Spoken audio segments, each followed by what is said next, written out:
Salam, bugün biz deməli 8-ci sinif din testi, açıq tipli testlərdən bölmə 2 Pifaqor teoreminin testlərini izah edəcəyik. Gəlin indi başlayaq. A variantından. Şəkildəki böyük kvadrat deyir. Burada böyük kvadratımız hansıdır?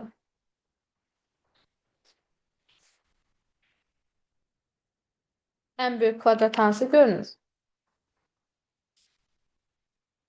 Mən qara. Ay sağ ol. Yəni bax bu böyük kvadrat. Bax bunun sayəsi verilibdir 81-dir. Yəni yazırıq ki, S bərabərdir 81. Bu ay nə oldu?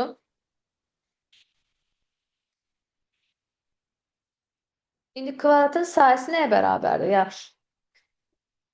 Kvadratın sayı üstünündə zəhmət olmazsa.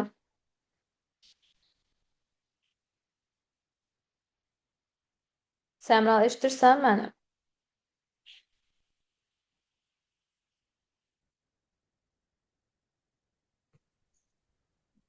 Mən aydın. Kvadratın sayəsi də üstündə necə olur? A-nın kvadratı olur.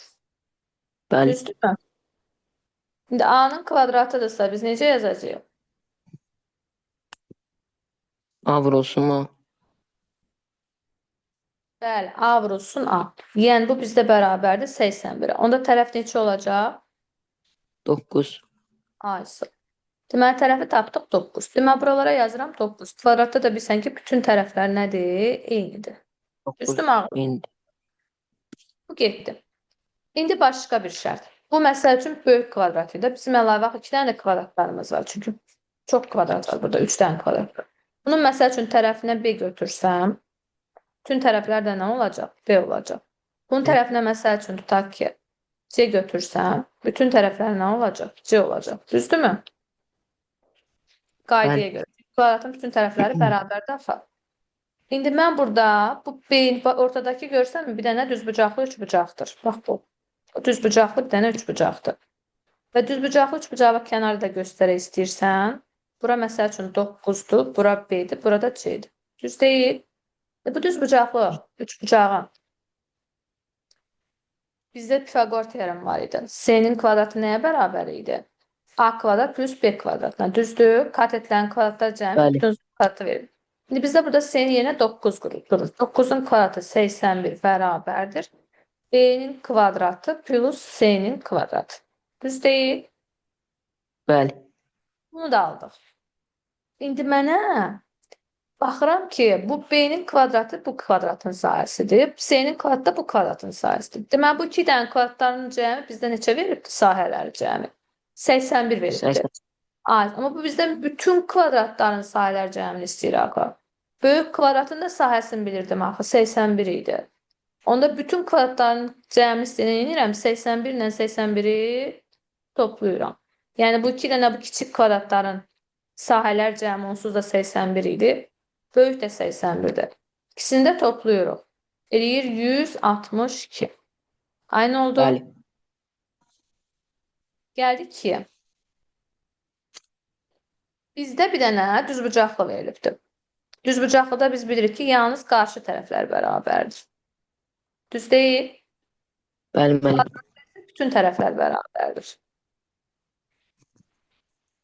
Buranı bir dənə təmizləyək. Düzbucaqlının bəs diaqonalı hardan haraydı? Onu şəkildə göstərək. Bəli. Bizdən çünki diaqonalı istəyir ona görə. Deməli, bir dənə düzbucaqlı çəkdim. Bu da bunun diaqonalı. Düzdür? İndi bu düzbucaqlının perimetri verilibdir. 14 verilibdir. Məsələn, bura B-dirsə, burada B. Bura A-dırsa, buradadır. Düzbucaqlının qarşı tərəfləri bərabər. Onda biz bunun məsəl üçün diaqonalının kvadratının A kvadrat plus B kvadrat olduğunu bilirik qaydaya görə. Düz deyil? Bax, buranın kvadratı bizdə katetlərin kvadratlar cəmidir. Çünki bu düzbucaqlı üçbucaqdır axı. İndi perimetr də verilib axı.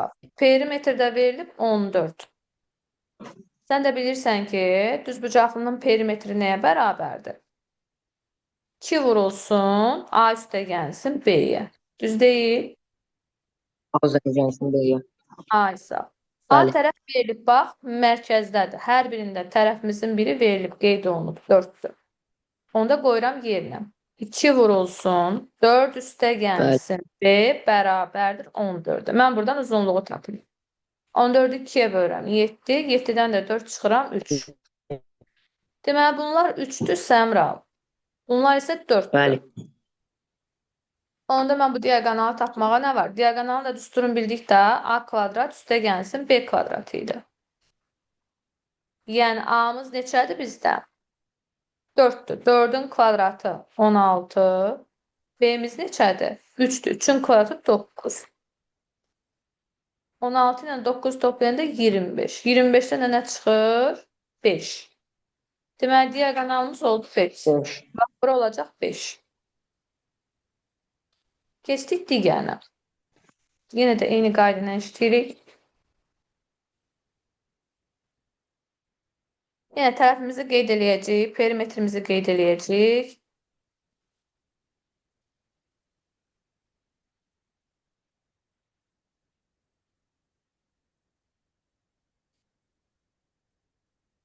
Deməli, bir dənə də düzbucaqlıdır. Perimetri verilibdir. 8 plus 8 kök altında 3. Tərəfi də verilibdir 4. Düsturumuz 2 vurulsun, A üstə gəlsin B bərabərdir. 8 üstə gəlsin 8 kök altında 3. Düzdürmü? A da 4 daxı. Qoyuram yerinə. 4 üstə gəlsin B bərabərdir. 8 üstə Bəli. gəlsin 8 kök altında 3. İndi mən bunu hesablayıram. Bunu hesablamaq üçün gəl 2-ni vuraq mötərizənin içinə. 2-ni 4-ə vuran neçə eləyəcək? 8. Düzdürmü? Olacaq 8 üstə gəlsin. 2-ni də B-yə vuranda Bəli. olacaq 2. Bərabərdir 8 plus 8 kök altında 3. Hər tərəfdən 8-lər gedir 0-a. 2B bərabər olur 8 kök altında 3-ə. B də bərabər olur 4 kök altında 3-ə. Tapdım. Deməli, bura məsəl üçün biri neçə idi? 4 idi. Digərləri 4 kök altında 3-dür. Yenə də diaqonal istəyir. İndi bunu diaqonalını tapmaq üçün nə edəcəm? Səmra, kömək elə.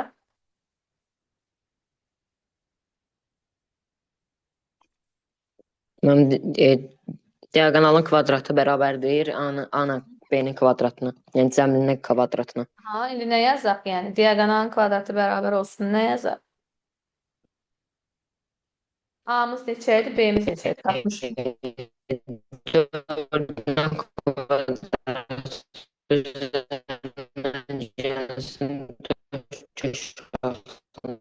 Bəli, 4'ün kvadratı 16 ilə 4 kök altında 3'ün kvadratını tapıb. Yəni 16 vurulsun 3.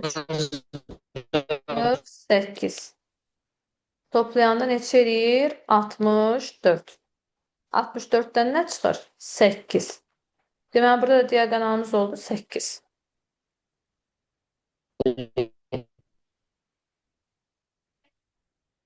Gəlirik 3-cüyə.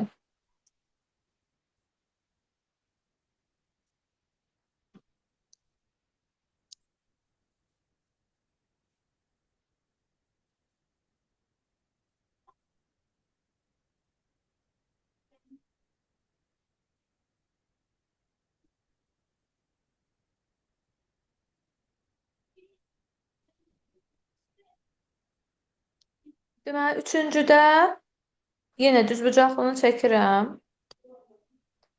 Diaqonalım verilibdir. Bura 7-dir. Tərəfim də 4-dür. Onda mən digər tərəfi tapıram. 7'nin kvadratı bərabər olacaq. 4'ün kvadratı üstə gəlsin B-nin kvadratı. 49'dan çıxıram 16'nı bərabər edirəm B-nin kvadratına. 3, bu da eləyəcək 33. B də bərabər oldu kök altında 33. Bunu da tapdım. İndi məndən perimetrini istəyir. Perimetr nəyə bərabər idi? Düzbucaqların.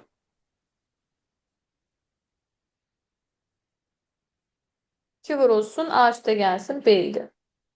Düzdürmü? Bəli. Ona görə yazıram 2 vurulsun. 4 üstə gəlsin. Kök altında 33. Verilib axı bunlar. Yox. Kök altında 33, yəni yazdıq. İndi bunu da yerinə qoyduq. İstəsən aça da bilərik. Məsəl üçün açsaq olar 8 üstə gəlsin. 2 kök altında 33. Həssan. Burada da perimetrimizə yazırıq. 8 üstə gəlsin. 2 kök altında 33. Bir keçirik 4-cüyə. Yine eyni qayda ilə eləyəcəm.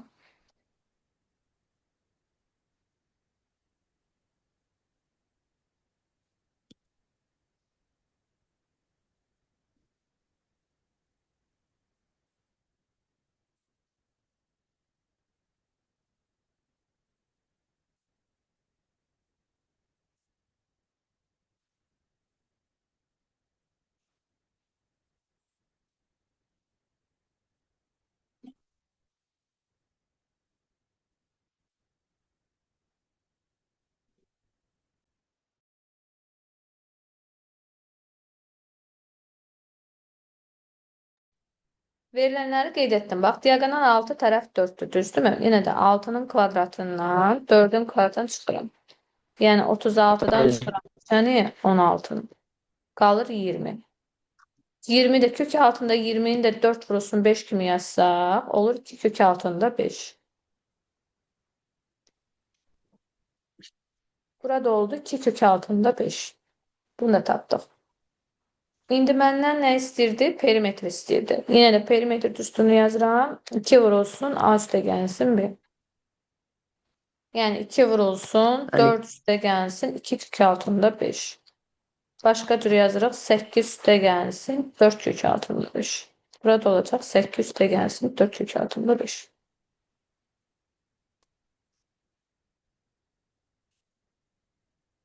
3. Nihat quşlar üçün hazırladığı yuvanı uzunluğu 10 metr olan nərdivanla yerə perpendikular bastırıbdır. Məsələn, uzunluğu 10 metr olan bir dənə nərdivan götürürəm. Bu olsun nərdivan. Uzunluğumuz da 10 metrdir. Bu da yer səthimizdir.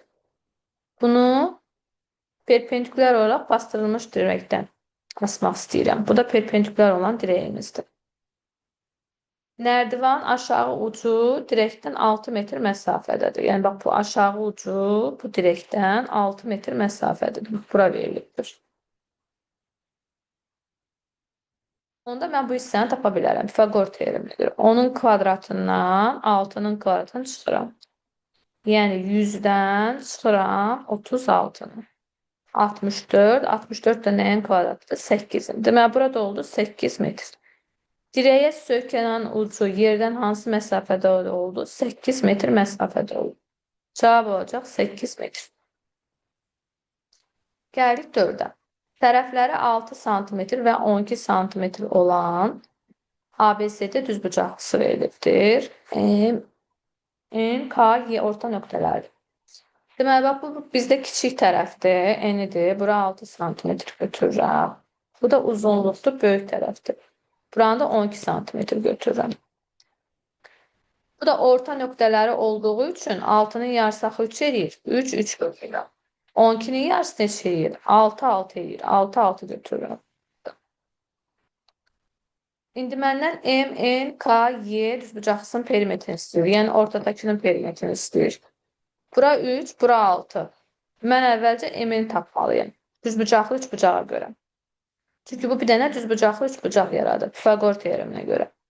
Bura 3-dür, bura 6-dır. M-ni tapmaq istəyirəm.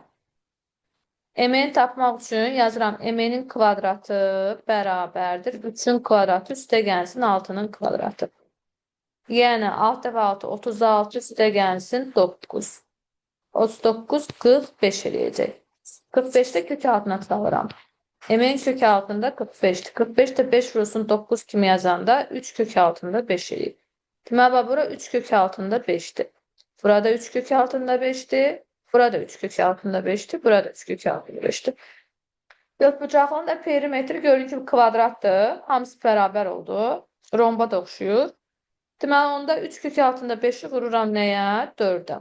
Bütün tərəflərdə eyni daxil. O da eləyəcək 12 kök altında 5. Cavab olacaq 12 kök altında 5. Aydın oldu.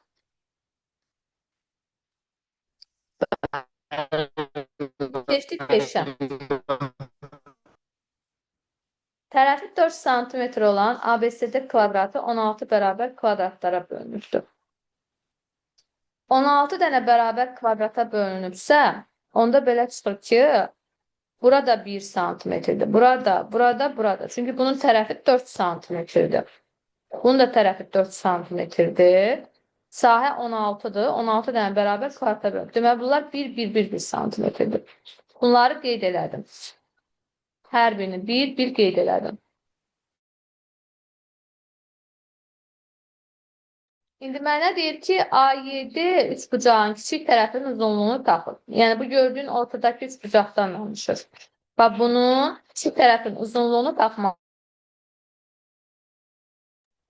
Gəl, indi birinci biz baxaq görək. Bu düzbucaqlı üçbucaqda A7 tərəfi nə qədərdir? Məsələn, bax, buradan bura 1. Ümumi nə qədər elədi? 3. Buradan burada 1. Bu da 1 elədi. Deməli, bax, bu hissə var. Bax, bu hissə bizdə 3 imiş. Bu hissə bizdə 1 imiş. Onda mən bu A7 tərəfini tapmaq istəyirəmsə, Pifaqor teoremindən istifadə edəcəm. A7-nin kvadratı bərabər olacaq 3-ün kvadratı üstə gəlsin 1-in kvadratına. 9 üstə gəlsin 1, 10. Bura oldu kök altında 10. Tapdım A7'ni. İndi keçirəm 7 tərəf. Yenə də eyni qayda ilə bura 3'dür onsuz da buranı tapıram. 1, 2, 3. Burada 3'dür. Bir dənə düzbucaqlı üçbucaq aldım. Növbəti düzbucaqlı üçbucaqda da yenə eyni qayda ilə. 7'nin kvadratı bərabər olacaq.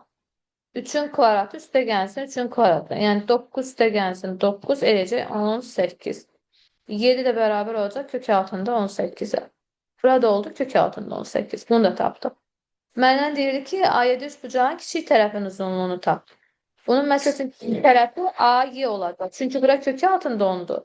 Bura kök altında 18'dir. Axı kök altında 10 kök altında 18'dən kiçikdir. Ona görə yazılır kiçik tərəfin uzunluğu AY'dir. Yəni kök altında 10'dur. Cavab olacaq kök altında 10.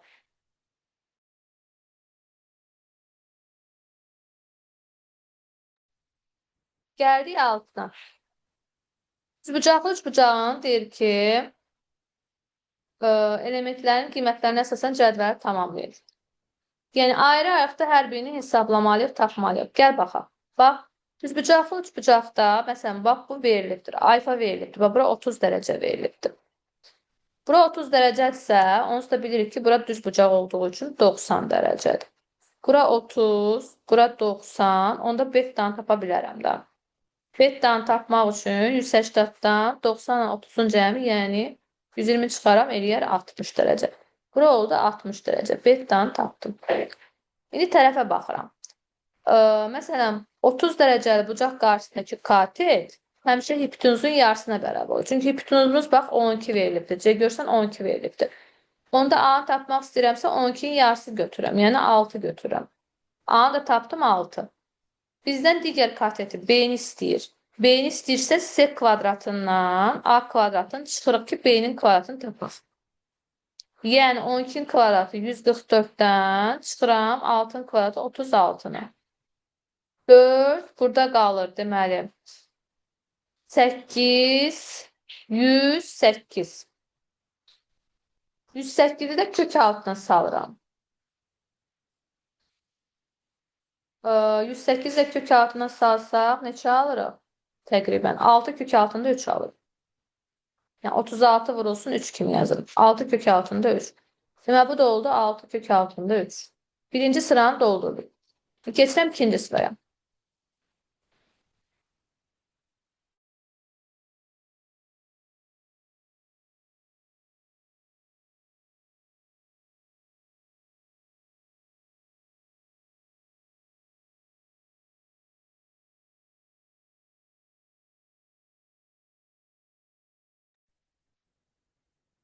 İndi ikinci sırada B'miz 4'tür. Buranı 4 götürün. Sonra bettam isə 45 dərəcədir. Burada 45 dərəcədir. Onda bura onsuz da 90 idisə, alfa da 90 dərəcədir. Alfaya 90 dərəcə yazdım. 45 daha doğrusu.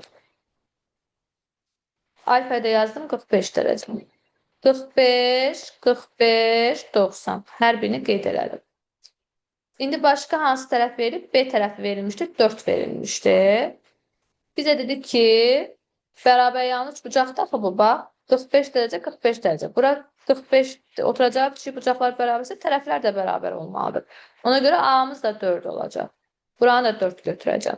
Pisagor teoreminə görə isə C-ni tapa bilərəm. 4-ün kvadratı ilə 4-ün kvadratını toplayıram.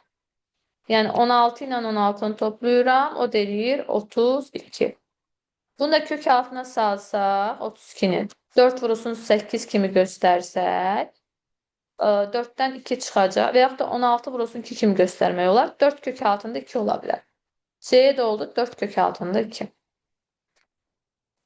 Keçirəm digər 3-cü sıranı doldurmağa.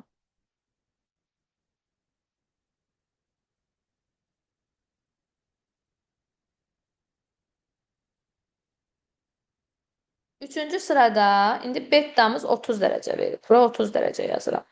Bura 90-dırsa onda alfaya qalır 60 dərəcə. Alfamız oldu 60 dərəcə. Sonra C hipotenuzumuz verilib 8.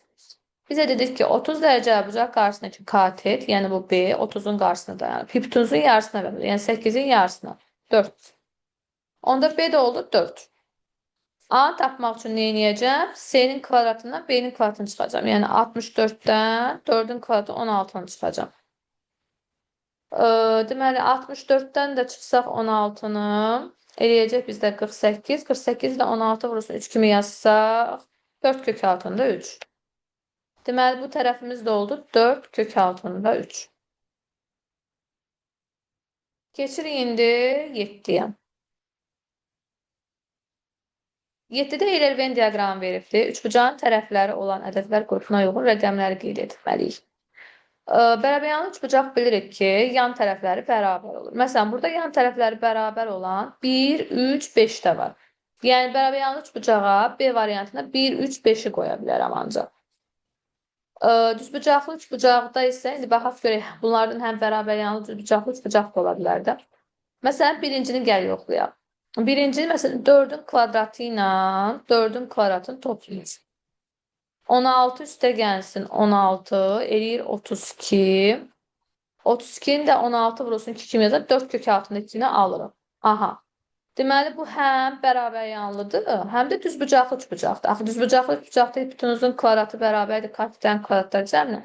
Hər ikisini ödədir. Həm yan tərəfləri bərabər olan bir bərabər yanlı üçbucaq oldu, həm də düzbucaqlı üçbucaq oldu. Ona görə ortaya yazdım. Keçirəm ikinciyə. İkincidə 6-nın kvadratı 36 ilə toplayırıq. 6-nın kvadratı 36, 36-nı da 3-ə vururuq. 18, 108. 108-i toplayıram. Bunları toplayanda 144, 144-dən də 12 çıxır. Aha, onda bu düzbucaqlı üçbucaqdır. Yəni bu gedir yalnız bura. 2 gedir bura. Sonra üçüncü. Üçüncü bərabər yanlı olduğunu görürəm. İndi baxaq görək düzbucaqlığını da ödəyirmi üçüncü? Məsələn, 4-ün kvadratı üstə gəlsin 4-ün kvadratı. Biz demişdik ki, bu 32 eləyir. Burada da 4 kök altına. Bu 6 eləmir. Deməli, bu düzbucaqlı üçbucağı ödəmir. Ancaq yazacağım bərabər yanlı üçbucağı. B-yə yazacağım. Sonra keçdik 4-ə. 3-ün kvadratı üstə gəlsin 4-ün kvadratı. Yəni 16 üstə gəlsin 9, 25, 25-dən də 5 çıxır. Bu da ödəmədir. 4 ümumiyyətlə ödəmədir. 5-ə baxıram. 5 onsuz da bərabər yanlıdır, görürəm. Bir dənə qalıb düzbucaqlı üçbucaq olduğunu göstərmək. 5-in kvadratı ilə 5-in kvadratını toplayıram. 25 ilə 25 toplayanda 50. 50 də kök altına salanda 25 vurulsun 2 kimi göstərsək 5 kök altında 2 alırıq. Gördüyün kimi bu həm düzbucaqlı üçbucaqdır, həm də bərabər yanlı. Bu da ortaya getdi. Gəldik 8-ə. Bir dənə perimetri 20 sm olan düzbucaqlı verilibdir. Bura məsəl üçün A yazıram, bura B yazıram. Perimetr də 20-dir. Perimetr düsturundan istifadə edirəm. Perimetr düsturumuz 2 vurulsun, A üstə gəlsin, B idi. Aparıb ifadələri qoyuram yerinə. Yəni 20 bərabərdir, 2 vurulsun, A üstə gəlsin, B. Buradan A üstə gəlsin, B-ni tapıram 10. Tərəflərin cəmini tapdım. Bundan başqa bir də hipotenuzu 2 kök altında 13 olan düzbucaqlı üçbucağın katetlərinə bərabərdir. Deməli, bir dənə də düzbucaqlı üçbucaqdır. Hipotenuzu kök 2 kök altında 13'dür. Bura 2 kök altında 13 yazıram. Katetləri də A ilə B'dir. Bunu da hesablasaq A kvadrat plus B kvadrat bərabərdir 2 kök altında 13'ün kvadratına. Bu da düzbucaqlı üçbucaqdaydı. A kvadrat plus B kvadrat bərabər olacaq. 4 də vururam 13'ə. O da eləyir 52. Bunu da tapdım. İndi bu ifadə buna bərabərdir deyir. Onda mən əlavə düsturdan istifadə edirəm. Müxtəsər olma düsturunun əlavə düsturu var idi. A plus B-nin kvadratı çıxılsın 2AB. Bunu bərabər edirəm 52'yə. A plus B-nin yerinə də 10 qoyacağım. 100 çıxılsın 2AB bərabərdir 52'yə. Buradan 2AB-ni tapmaq üçün 100-dən 52 çıxırıq 48. AB də bərabərdir 48'in yarısı. 48'də 2'yə bölürəm. Eləyir 24. Məndən düzbucaqlı üçbucağın sayəsini istəyirdi. Düzbucaqlı üçbucağın da sayəsi bilirsən ki, A vurulsun, düzbucaqlının da sayəsi A vurulsun B'dir. Yəni tərəflərin hasilidir. Bu da 24'dür. Elə sahəmiz olacaq 24. 9. 9'da deyir ki, düzbucaqlı üçbucağın tərəfləri olan ədədlər qrupunu göstərin. Yenə də yoxlamalıyıq. Məsələn, 4'ün kvadratı ilə, yəni 16 ilə toplayırıq 36'na. 2 bu eləyəcək 40, 52. 52'ni də biz yaza bilərik 4 vurulsun 13 kimi. Yəni 2 kök altında 13 çıxır. Deməli, bunu götürə bilərik. Bir doğrudur. 2'də 8'in kvadratı 64'dür. 15'in kvadratı isə 225'dir. Və biz 225 ilə 64'ü toplasaq eləyir 289 və onu da kök altına salanda 18 almırıq. 289'dan da 17 çıxır. Onda bu ödəmir. 2'ni götürmürük. 3'də məsəl üçün onun kvadratı 100'dür. 24 də 24'ə vuranda eləyir 576. Toplayanda olur 676. 676'dan da kök altı alırıq. 676'dan da kök altı alanda 26 alınır. Deməli 3 doğrudur. 3'ü də götürürük. Yəni biz eləmək ki, düzbucaqlı üçbucaq aldı. Sonra məsəl üçün 4'də alınmır, 5'də də bir də 6'nı yoxlayaq. Məsələn 4'ün kvadratı 16'dır. 4 kök altında 3'ün kvadratını da tapsaq 48'dir. Bunları toplasaq 64 alırıq. 64 də nəyin kvadratıdır? 8'in kvadratıdır. Gördüyün kimi ödəyir 1, 3, bir də 6. Düzbucaqlı üçbucaq olduğunu göstərdi. Yəni 9'a uyğun olacaq B variantı. Gəldik 10'a. İtibucaqlı üçbucaq, düzbucaqlı üçbucaq, körbucaqlı üçbucaq üçün uyğunluğu müəyyən etməliyik. Düzbucaqlı üçbucaq olması üçün dedik ki, katetlərinin kvadratlar cəmi hipotenuzun kvadratlar cəmi verilməlidir. Yəni S-nin kvadratı bərabər olmalıdır. A-nın kvadratı üstə gəlsin B-nin kvadratı. Baxaq görək bunların hansı bu şərti ödəyir. Məsələn 6'nın kvadratı 36, 64, 100, 100'dən də 10 çıxır. Deməli A ödəyir. 2'yə götürə bilərəm A-nı. Çünki düzbucaqlı üçbucaq ödədim. Sonra başqa hansı ödəyir? Məsələn 4'ün üstünə 4 gəlirəm kvadratını. 4'ün kvadratı 16, 16'nın da üstünə 16 gələndə 32 eləyir. 32'dən də kök alsaq, yəni bax bu variant, D variantı. Məsələn tutaq ki, buranı götürürəm 4. Digər tərəfi də götürürəm 4. Hipotenuzu tapmaq istəyəndə 4'ün kvadratından 4'ün kvadratını toplayıram. 16 üstə gəlsin 16, 32. S kvadrat 32-dirsə, kök altı alsam bundan, 32'ni də yaza bilərik, 16 vurulsun 2 kimi. Yəni 4 kök altında 2'ni alıram. Aha, bu da düzbucaqlı üçbucaqdır. Deməli 2'yə A, D getdi. İndi iti bucaqlı üçbucağa baxaq. İti bir dənə bucaq götürürük. Məsələn, kiçik bir dənə iti bucaq, üçbucaqdır. Bunun bucağı balacadır, itidir. Bura A'dır, məsələn, bura B'dir. Baxaq görək hansı ödəyir. İtibucaqlı bu şeydə qaydamız belədir. Ümumiyyətlə alfa 90 dərəcədən kiçikdirsə itibucaqlıda S kiçik olmalıdır. Kök altında A kvadrat plus B kvadratından qaydaya görə. Baxaq. İndi məsələn tutaq ki C variantı. 5'in kvadratı eləyir 25. 6'ın kvadratı eləyir 36. Bunları toplasaq 11, 50, 61 eləyir. Kök altına salsa olur kök altında 61. S neçədir? 49. Həqiqətən də 49 61-dən nədir? Kiçikdir. Deməli, bunu itibucaqlı götürə bilərik. Körbucaqlının da şərtini yazaq. Körbucaqlının şərti isə sizə böyük olmalıdır. Kök altında a kvadrat plus b kvadratını. Yəni, alfa 90 dərəcədən böyükdürsə, bu olur bizdə körbucaq şərtə görə. Baxaq görək hansında körbucaqlı üçbucaqda böyükdür. Məsələn, bizdə qalıbdır B variantı. 5-in kvadratı 25-dir, 6-ın kvadratı 36-dır. 25 ilə 36-nı toplasam, 11, 50, 61 eləyir. 8-in kvadratı neçədir? 64-dür. Təbii ki, 61, biri kök altında 61 elədi, biri də kök altında 64 elədi. Böldəmədir axı burada. Bir də baxaq, 25, 6-ın kvadratı 36. Toplasaq, 11, 61 elədi. 8-in də kvadratı 64 elədi. 61 əksinə 64-dən kiçikdir. Onda bu da gedirdik, yəni itibucaqlıya. Bir dənə axırıncıya da baxaq, Y variantına. 4-ün kvadratı 16, 5-in kvadratı 25. Toplasaq neçə edir bu bizdə? Deməli, 1, 41 eləyir. Ha, yox. Bu 41-dir, bu 8-dir, bu böyükdür. Əksinə, bunlar böyükdür. Yəni, B variantı elə 3-cüyə gedəcək. B ilə gedəcək 3-cüyə. Bu qədər. Növbəti videolarda görüşmək ümidi ilə sağ olun.